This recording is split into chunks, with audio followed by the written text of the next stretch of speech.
شروع اللہ کا نام لے کر جو بڑا مہربان نہایت رحم والا ہے۔ نون، قلم کی اور جو کچھ لکھنے والے لکھتے ہیں اس کی قسم کہ اے پیغمبر صلی اللہ علیہ وآلہ وسلم، تم اپنے پروردگار کے فضل سے دیوانے نہیں ہو، اور بے شک تمہارے لیے بے انتہا اجر ہے، اور یقیناً تم اخلاق کے اعلی مرتبے پر ہو۔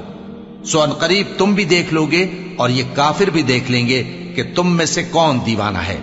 تحقیق تمہارا پروردگار اس کو بھی خوب جانتا ہے جو اس کے رستے سے بھٹک گیا، اور ان کو بھی خوب جانتا ہے جو سیدھے رستے پر چل رہے ہیں۔ تو تم جھٹلانے والوں کا کہا نہ ماننا۔ یہ لوگ چاہتے ہیں کہ تم نرمی اختیار کرو تو یہ بھی نرم ہو جائیں، اور کسی ایسے شخص کے کہے میں نہ آ جانا جو بہت قسمیں کھانے والا ہے، ذلیل ہے، شرارت سے اشارے کرنے والا، لگائی بجھائی کرنے والا، مال دینے میں بڑا بخیل، حد سے بڑھا ہوا بدکار، سخت خو اور اس کے علاوہ بدذات ہے، اس سبب سے کہ مال اور بیٹے رکھتا ہے۔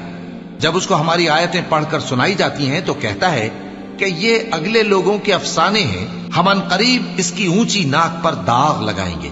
ہم نے ان لوگوں کی اسی طرح آزمائش کی ہے جس طرح باغ والوں کی آزمائش کی تھی، جب انہوں نے قسمیں کھا کھا کر کہا کہ صبح ہوتے ہوتے ہم اس کا میوہ توڑ لیں گے، اور انشاءاللہ نہ کہا۔ سو وہ ابھی سو ہی رہے تھے کہ تمہارے پروردگار کی طرف سے راتوں رات اس پر ایک آفت پھر گئی، تو وہ ایسا ہو گیا جیسے کٹی ہوئی کھیتی۔ پھر جب صبح ہوئی تو وہ لوگ ایک دوسرے کو پکارنے لگے کہ اگر تم کو کاٹنا ہے تو اپنی کھیتی پر سویرے ہی جا پہنچو۔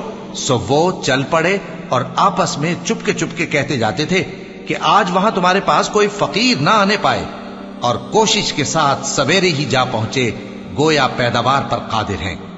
پھر جب انہوں نے باغ کو دیکھا تو ویران، کہنے لگے کہ ہم رستہ بھول گئے ہیں، نہیں بلکہ ہم بے نصیب ہو گئے۔ ایک جو ان میں سمجھدار تھا بولا، کیا میں نے تم سے نہیں کہا تھا کہ تم تسبیح کیوں نہیں کرتے؟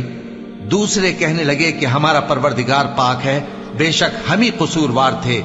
پھر لگے ایک دوسرے کی طرف رخ کر کے ملامت کرنے، کہنے لگے ہائے شامت، ہم ہی حد سے بڑھ گئے تھے، امید ہے کہ ہمارا پروردگار اس کے بدلے میں ہمیں اس سے بہتر باغ عنایت کرے۔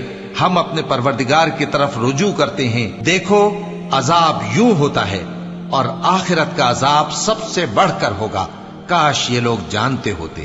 پرہیزگاروں کے لیے ان کے پروردگار کے ہاں نعمت کے باغ ہیں۔ کیا ہم فرما برداروں کو نافرمانوں کی طرح نعمتوں سے محروم کر دیں گے؟ تمہیں کیا ہو گیا ہے؟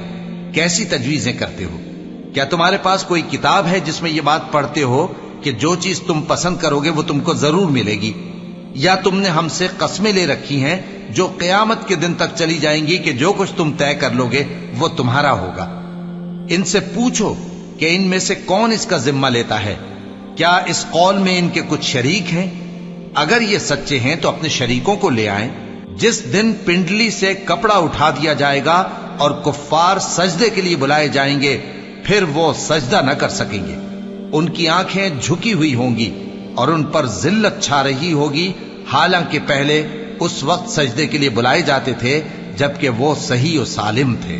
سو مجھ کو اس کلام کے جھٹلانے والوں سے سمجھ لینے دو، ہم ان کو آہستہ آہستہ ایسے طریق سے پکڑیں گے کہ ان کو خبر بھی نہ ہوگی، اور میں ان کو مہلت دیے جاتا ہوں، میرا داؤں بڑا مضبوط ہے۔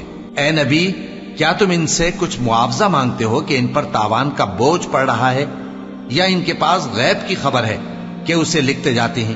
سو اپنے پروردگار کے فیصلے کا انتظار کیے رہو، اور مچھلی کا لقمہ ہونے والے یونس کی طرح نہ ہونا کہ انہوں نے اپنے رب کو پکارا جبکہ وہ دل ہی دل میں گھٹ رہے تھے۔ اگر ان کے پروردگار کی مہربانی ان کو نہ سنبھال لیتی تو وہ چٹیل میدان میں ڈال دیے جاتے مذموم حالت میں۔ پھر ان کے پروردگار نے ان کو برگزیدہ کر کے نیکوکاروں میں شامل کر لیا۔ اور کافر جب یہ نصیحت کی کتاب سنتے ہیں تو یوں لگتے ہیں کہ تم کو اپنی نگاہوں سے پھسلا دیں گے، اور کہتے ہیں کہ یہ تو دیوانہ ہے۔ اور لوگوں، یہ قرآن تمام جہانوں کے لیے نصیحت ہے۔